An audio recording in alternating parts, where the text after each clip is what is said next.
ಇಸ್ರಾಯೇಲರು ಅರಣ್ಯ ಯಾತ್ರೆಯಿಂದ ಹೊರಟಾಗ, ಅವರು ಐಗುಪ್ತದಿಂದ ಬರುವಾಗ, ಅವರು ಅಲ್ಲಿಂದ ಹೊರಟಾಗ ಸೀನಾಯ ಪ್ರದೇಶದಲ್ಲಿ 3 ದಿನ ಸಭೆಗಳು ನಡೆದವು. ಆ ಸಭೆಗಳನ್ನು ಮುಗಿಸಿಕೊಂಡರು.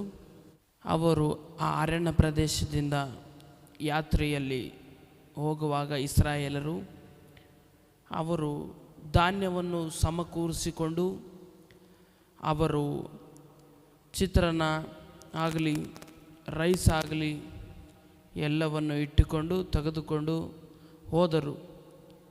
ಆ ಕಡೊಂದು 2 ದಿನ, ಆ ಕಡೊಂದು 3 ದಿನ, ಟೋಟಲ್ 8 ದಿನ ಅವರು ಊಟ ಮಾಡಿದರು ಸಭೆಗಳಲ್ಲಿ. ಇಸ್ರಾಯೇಲ ಪ್ರಜರು ಹೋಗ್ತಾ ಹೋಗ್ತಾ ಹೋಗ್ತಾ ಹೋಗ್ತಾ ಹೋಗ್ತಾ ಅವರು ತಂದಿದ್ದು ಊಟವು ಕಲಸಾಯಿತು. ಬೇರೆಯವ್ರ ಹತ್ರ ಕೇಳ್ತಾ ಇದ್ದರು, ಈ ಆಹಾರ ಬಿಟ್ಟು ಬೇರೆದೇನ ಆಹಾರವಿದೆನಾ ಎಂಬುದಾಗಿ ಇಸ್ರಾಯೇಲರ ಪ್ರಜೆಗಳು ಅವರಿಗೆ ಕೇಳಿದರು. ಎಲ್ಲರೂ ಬಂದಿದ್ದು ಐಗುಪ್ತ ದೇಶದಿಂದ ಅಲ್ಲ ಬಂದಿದ್ದು. ಅವರೇನು ಹೈದರಾಬಾದಿಂದ ಬಂದಿಲ್ಲ, ಬೆಂಗಳೂರಿನಿಂದ ಬಂದಿದ್ದಿಲ್ಲ. ಎಲ್ಲರೂ ಸೇರಿ ಬಂದಿದ್ದು, ಕಲಿತುಕೊಂಡು ಬಂದಿದ್ದು ಯಾವ ದೇಶದಿಂದ? ಐಗುಪ್ತ ದೇಶದಿಂದ. ಅವರು ಐಗುಪ್ತ ದೇಶದಲ್ಲಿ ಅವರು ಆಹಾರ ಪದಾರ್ಥಗಳು ಇರುತ್ತವೆ. ಅಲ್ಲಿ ನಮ್ಮ ಹೈದರಾಬಾದ್ ಆದರೆ, ಬೆಂಗಳೂರಾದರೆ ಬಿರಿಯಾನಿ ಸಿಗ್ತದೆ ಎಂಬುದಾಗಿ ತೊಗೊಂಡು ಬರ್ಬೋದು ಎಂಬುದಾಗಿ ಯೋಚನೆ ಮಾಡ್ತಿದ್ರೇನವರು. ಅಲ್ಲಿ ಐಗುಪ್ತ ದೇಶದಲ್ಲಿ ಒಣ ಹಂಪಲು, ಹಣ್ಣು, ತರಕಾರಿಗಳು ಸಿಗ್ತಾಯಿದ್ದು, ಅವೇ ಧಾನ್ಯವಾಗಿ ತಿಂತಾಯಿದ್ರು ಅವರು. ಒಂದು ವಾರದೊಳಗೆ ಹಿಂದಕ್ಕೆ ತಿರುಗಿ ಹೋಗಮೆಂಬುದಾಗಿ ಅವರು ಯೋಚನೆ ಮಾಡಿಕೊಂಡರು. 1 ವಾರ ಹೋಗಿ 40 ವರ್ಷ ಆಯಿತು. ದೇವರು ಅವರಿಗೋಸ್ಕರ ಮನ್ನವನ್ನು ಸುರಿಸಿದನು. ದೇವರು ಅವರಿಗೋಸ್ಕರ ಮನ್ನವನ್ನು ಸುರಿಸಿದನು. ದೇವರು ಕೊಟ್ಟರೆ ಅದು ಶಾಶ್ವತ ಕಾಲವಿರುತ್ತದೆ. ಅದೇ ನಾವು ಬೇಡಿಕೊಂಡ್ರೆ ಅದು ಸ್ವಲ್ಪ ಮಟ್ಟಿಗೆ. ಅದೇ ನಾವು ಬೇಡಿಕೊಂಡು ತಿಂದರೆ ನೀನಿಷ್ಟು ತಿಂದು, ನೀನಿಷ್ಟು ತಿಂದು, ನೀನಿಷ್ಟು ಮಾಡಿದೆ ಎಂಬುದಾಗಿ ಲೆಕ್ಕ ಕೇಳುತ್ತಾರೆ. ಅದೇ ದೇವರು ಕೊಟ್ಟರೆ ಅದು ಎಣಿಸಲಾರದಷ್ಟು ಆತನು ನಮಗೆ ಕೊಡುತ್ತಾನೆ. ಸುಮಾರು 40 ವರ್ಷಗಳ ಕಾಲ ಮನ್ನವನ್ನು ತಿಂದರು ಪ್ರಿಯರೇ. ಹಾಲು ಜೇನು ಹರಿಯುವಂಥ ಪ್ರದೇಶಕ್ಕೆ ಹೋಗಿದರು ಪ್ರಿಯರೇ. ಅಲ್ಲಿಗೆ ಹೋಗಿ ಅವರು ಬಿತ್ತುವುದಕ್ಕೆ ಪ್ರಾರಂಭಿಸಿದರು. ಪಸ್ಕ ಹಬ್ಬವು ಕೂಡ ಮುಗಿಸಿದರು ಪ್ರಿಯರೇ. ಮರುದಿನ ಹಾಲು ಜೇನು ಹರಿಯುವಂಥ ದೇಶಕ್ಕೆ ಹೋಗಿದರು. ಯಾವಾಗ ಅವರು ಬಿತ್ತುಕೊಂಡು ದುಡಿದು ಅವರು ಒಂದು ಒಪ್ಪತ್ತು ಊಟ ತಿಂದರೋ ಆವಾಗ ದೇವರು ಮನ್ನವನ್ನು ನಿಲ್ಲಿಸಿದನು ಪ್ರಿಯರೇ. ಮನ್ನ ಸುರಿಯುವುದು ನಿಂತು ಹೋಯಿತು. ಯೆಹೋಶುವ ಗ್ರಂಥ 5ನೇ ಅಧ್ಯಾಯ 10ರಿಂದ 11, 12 ವಚನಗಳನ್ನು ಓದಿಕೊಳ್ಳೋಣ ಪ್ರಿಯರೇ. ಇಸ್ರಾಯೇಲರು ಗಲಿಲಿನ ಇಳಿಕೊಂಡಾಗ 1ನೇ ತಿಂಗಳಿನ 14ನೆಯ ದಿನದ ಸಾಯಂಕಾಲ ಯೆರಿಕೋವಿನ ಬೆಬುಲೋನಿನಲ್ಲಿ ಪಸ್ಕ ಹಬ್ಬವನ್ನು ಆಚರಿಸಿ ಮರುದಿವಸದಿಂದ ಆ ದೇಶದ ಧಾನ್ಯವನ್ನು ಊಟಕ್ಕೆ ಉಪಯೋಗಿಸುತ್ತಾ ತೆಗೆದುಕೊಂಡಿದ್ದರು. ಹಾಗಾದರೆ ಅದೇ ದಿನದಲ್ಲಿ ಅವರು ಹುಳಿಯಿಲ್ಲದ ರೊಟ್ಟೆಗಳನ್ನು ಸುಟ್ಟು ತೇನೆಗಳನ್ನು ತಿಂದರು. ಆ ದೇಶದ ಹುಟ್ಟು ಒಳ್ಳೆಯನ್ನು ಊಟ ಮಾಡುತ್ತಾ 3 ದಿವಸವೇ ಮನ್ನಾವು ನಿಂತು ಹೋಯಿತು. ಅದೇ ಅವರಿಗೆ ತಿರುಗಿ ಸಿಕ್ಕಲೇ ಇಲ್ಲ. ಇಸ್ರಾಯೇಲರು ಆ ವರ್ಷದಲ್ಲೆಲ್ಲ ಕಾನಾನು ದೇಶದ ಉತ್ಪನ್ನವನ್ನು ಅನುಭವಿಸುತ್ತಿದ್ದರು. ಕೋತಕಾಲ ಹಬ್ಬಗಳು ಪ್ರಿಯರೇ. ಕೋತಕಾಲ ಹಬ್ಬಗಳು 4030 ವರ್ಷ ಐಗುಪ್ತ ದೇಶದವರು ಬಾನಿಸರಾಗಿದ್ದರು.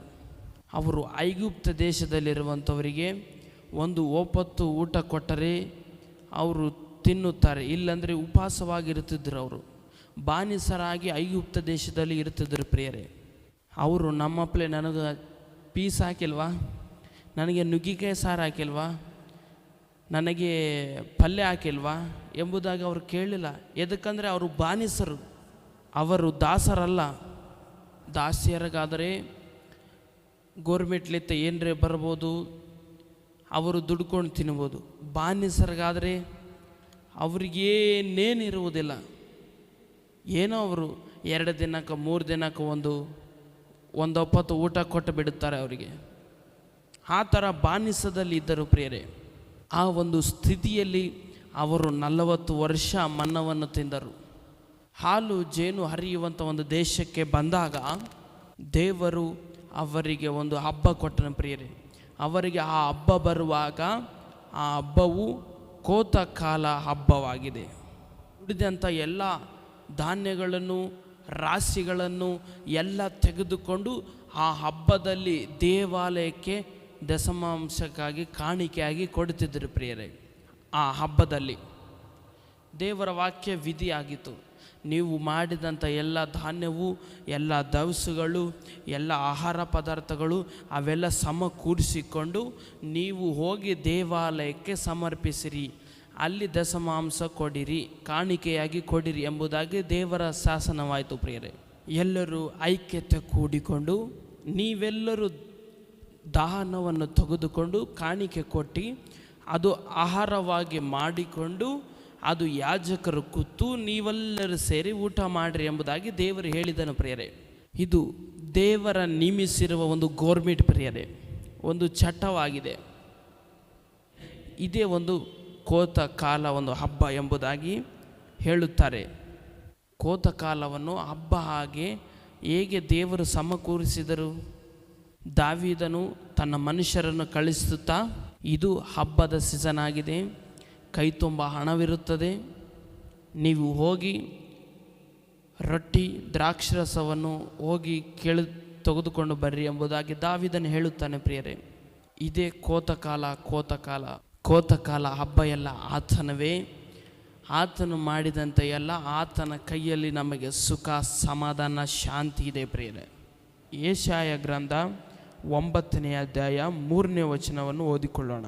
ನೀನು ಪ್ರಜೆಗಳನ್ನು ವೃದ್ಧಿಗೊಳಿಸಿದಿ, ಅವರಿಗೆ ಸಂತೋಷವನ್ನು ಹೆಚ್ಚಿಸಿದಿ, ಸುಗ್ಗಿ ಕಾಲದಲ್ಲಿ ಜನರು ಹರ್ಷಿಸುವ ಹಾಗೆ ಕಾಣಿಕೆಯನ್ನು ಹಂಚಿಕೊಳ್ಳುವರು.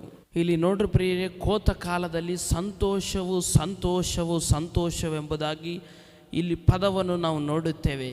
ಒಂದೇ ವಾಕ್ಯದಲ್ಲಿ ಸಂತೋಷ ಎಂಬುದಾಗಿ ಹೇಳುತ್ತದೆ ಪ್ರಿಯರೇ. ವಾಕ್ಯದಲ್ಲಿ ಒಂದು ವರ್ಷದಲ್ಲಿ ಅನೇಕ ರಾಜಕೀಯ ವ್ಯಕ್ತಿಗಳು, ಅನೇಕ ಪ್ರಧಾನಮಂತ್ರಿಗಳು ಪ್ರಪಂಚದಲ್ಲಿ ಏಡ್ಸ್ ರೋಗವು ಯಾವ ದೇಶದಲ್ಲಿದೆ? ನಮ್ಮ ಭಾರತ ದೇಶದಲ್ಲಿ. ಯಾವ ದೇಶದಲ್ಲಿ ಹೆಚ್ಚಾಗಿದೆ? ಯಾವ ರಾಷ್ಟ್ರದಲ್ಲಿ ಹೆಚ್ಚಾಗಿದೆ? ಯಾವ ಪ್ರಾಂತದಲ್ಲಿ ಹೆಚ್ಚಾಗಿದೆ ಅಂದರೆ ಆ ಪ್ರಾಂತದಲ್ಲಿ ಎದಕ್ಕೆ ಏಡ್ಸ್ ಬರಬೇಕು ಎಂಬುದಾಗಿ ಇದೊಂದು ಸರ್ವೆ, ರೈಟ್. ಹಾಗೆ ಪ್ರಪಂಚದಲ್ಲಿ ಯಾವ ದೇಶದ ಜನರು ಸಂತೋಷವಾಗಿದ್ದಾರೆ? ಹೆಚ್ಚಾಗಿ ಯಾವ ದೇಶದವರು ಸಂತೋಷವಾಗಿದ್ದಾರೆ? ಅಳುತ್ತಾ ಇರುವವರು ಯಾರೋ? ಪ್ರಪಂಚದಲ್ಲಿ ಐಶ್ವರ್ಯವಾದಂಥ ದೇಶವೇ ಅದು? ನಿದ್ದೆ ಮಾಡುವ ದೇಶ ಯಾವುದು? ಪ್ರಪಂಚದಲ್ಲಿ ಹೆಚ್ಚು ಸಂತೋಷವುಳ್ಳ ದೇಶವೇ ಅದು? ಫಿನ್ಲ್ಯಾಂಡ್. ದರಿದ್ರದಲ್ಲಿ ಇರುವಂಥ ದೇಶ ಪಾಕಿಸ್ತಾನದವರು. ಕಳ್ಳನ ಮಗ ಯಾವಾಗ ನೋಡಿದ್ರೂ ನಮ್ಮ ಮೇಲೆ ಬೀಳುತ್ತಾನೆ. ಉದಾಹರಣೆಗೆ ಹೇಳ್ತಾ ಇದ್ದೇನೆ. ಪ್ರಪಂಚದಲ್ಲಿ ಹೆಚ್ಚಾಗಿರುವಂಥ ಸಂತೋಷವು ಎಲ್ಲವೂ ಇರುವುದಂದರೆ ಫಿನ್ಲ್ಯಾಂಡ್. ಇವರು ಸರ್ವೆ ಮಾಡುತ್ತಾರೆ, ಅಯ್ಯ ಈ ದೇಶದಲ್ಲಿ ಯಾರ್ಯಾರು ಸಂತೋಷವಾಗಿದ್ದಾರೆ, ಯಾರ್ಯಾರು ಏನು ಮಾಡ್ತಾ ಇದ್ದಾರೆ ಅಂದರೆ ಅವರು ಹೇಳುತ್ತಾರೆ ಪ್ರಿಯರೇ. AI ಸರ್ವೆ ಮಾಡಿದರು. ವಾಕ್ಯವು ಏನು ಹೇಳ್ತಾ ಇದೆ ಅಂದರೆ, ಒಬ್ಬ ಮನುಷ್ಯನು ಸಂತೋಷವಾಗಿದ್ದಾನೆ ಅಂದರೆ ಎದಕ್ಕೆ ಹೋಲಿಸಿದನು? ವಾಕ್ಯವು ಎದಕ್ಕೆ ಹೋಲಿಸಿತು? ಹಬಕ್ಕೂಕು 3ನೇ ಅಧ್ಯಾಯ 17ನೇ ವಚನ 18ನೇ ವಚನ ಓದೋಣ ಪ್ರಿಯರೇ. ಆಹಾ, ಅಂಜೂರವು ಚಿಗುರುವುದಿದ್ದರೂ, ದ್ರಾಕ್ಷಿ ಲತಗಳಲ್ಲಿ ಹಣ್ಣು ಸಿಕ್ಕದಿದ್ದರೂ, ಎಣ್ಣೆ ಮರಗಳನ್ನು ಉತ್ಪತ್ತಿಯ ಶೂನ್ಯವಾದರೂ, ಹುಲ್ಲು ಗದ್ದೆಗಳನ್ನು ಆಹಾರವನ್ನು ಕೂಡದೆ ಹೋದರೂ, ಹಿಂಡು ಹಟ್ಟಿಯಾಗಲಿದ್ದ ನಾಶವಾದರೂ, ಮಂದೆಯು ಕಟ್ಟಿಗೆಗಳಿಗೆ ಇಲ್ಲದಿದ್ದರೂ, ನಾನು ಯೆಹೋವನಲ್ಲಿ ಉಲ್ಲಾಸಿಸುವೆನು, ನನ್ನ ರಕ್ಷಕನಾದ ದೇವರಲ್ಲಿ ಆನಂದಿಸುವೆನು, ಕರ್ತನಾದ ಯೆಹೋವನೇ ನನ್ನ ಬಲ. ನೋಡ್ರಿ ಪ್ರಿಯರೇ, ಅದಕ್ಕೆ ಕಾಳನಾಯಕ ಒಂದು ಹಾಡು ಹಾಡಿದ್ದಾನೆ ಪ್ರಿಯರೇ. ಹೊಲದಲ್ಲಿ ಪೈರು ಚಿಗುರಿದರು, ಚಿಗರಾದೆ ಹೋದರು. ದ್ರಾಕ್ಷಿಯ ಬಳ್ಳಿ ಫಲ ಕೊಟ್ಟರು, ಕೊಡದಿದ್ದರು. ನಾನು ನನ್ನ ಮನೆಯವರು ಯೆಹೋವನನ್ನೇ ಸೇವಿಸುವವರು. ಒಳ್ಳೆ ಕಾಳನಾಯಕ ಅವರು ಒಳ್ಳೆ ಹಾಡಾಡಿದ್ದಾರೆ ಪ್ರಿಯರೇ. ಹಬಕ್ಕೂಕನು ಹೇಳ್ತಾ ಇದ್ದಾನೆ ಪ್ರಿಯರೇ, ಏನು ಇದ್ದರೂ ಇಲ್ಲದಿದ್ದರೂ ನಾನು ಯೆಹೋವನಲ್ಲಿ ಆನಂದಿಸುತ್ತಾ ಇದ್ದೇನೆ, ನಾನು ಯೆಹೋವನಲ್ಲಿ ಆನಂದಿಸುತ್ತಾ ಇದ್ದಾನೆ ಎಂಬುದಾಗಿ ಹಬಕ್ಕೂಕನು ಹರ್ಷದಿಂದ ಹೇಳುತ್ತಾ ಇದ್ದಾನೆ. Thank you lord. ಲೋಕದಲ್ಲಿರುವವರು ವಾಹನಗಳು, ವಸ್ತುಗಳು, ಸ್ಥಳಗಳು, ಮನೆಗಳನ್ನು, ಅವರು ಇರುವುದಕ್ಕೆ ಧಾನ್ಯ ದ್ರವ್ಯಗಳನ್ನು, ಅದರಲ್ಲಿ ಸಂತೋಷ ಪಡ್ತಾ ಇದ್ದಾರೆ, ಅದು ಕೋರಿಕೊಳ್ತಾ ಇದ್ದಾರೆ.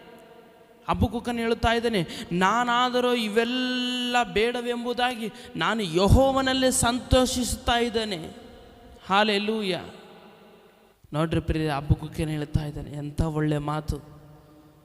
ಇವು ಇದ್ದರೂ ಇಲ್ಲದಿದ್ದರೂ ನನಗೆ ಬೇಡ, ನನಗೆ ದೇವರಿದ್ದರೆ ಸಾಕು, ದೇವರೊಬ್ಬರಿದ್ದರೆ ಸಾಕು ಎಂಬುದಾಗಿ ಹಬಕ್ಕೂಕನು ಹೇಳ್ತಾ ಇದ್ದಾನೆ ಪ್ರಿಯರೇ. ನೋಡ್ರಿ ಪ್ರಿಯರೇ, ಜನರು ತುಂಬಿ ಹೋಗುವಾಗ, ಜನರು ವಿಸ್ತರಿಸಿ ಹೋಗುವಾಗ, ಜನರು ತುಂಬಿ ಹೋಗುವಾಗ, ಹರಿದಾಡುವಾಗ ನಾವು ಅವಾಗ ಉಲ್ಲಾಸಿಸುತ್ತೇವೆ, ಸಂತೋಷಿಸುತ್ತೇವೆ.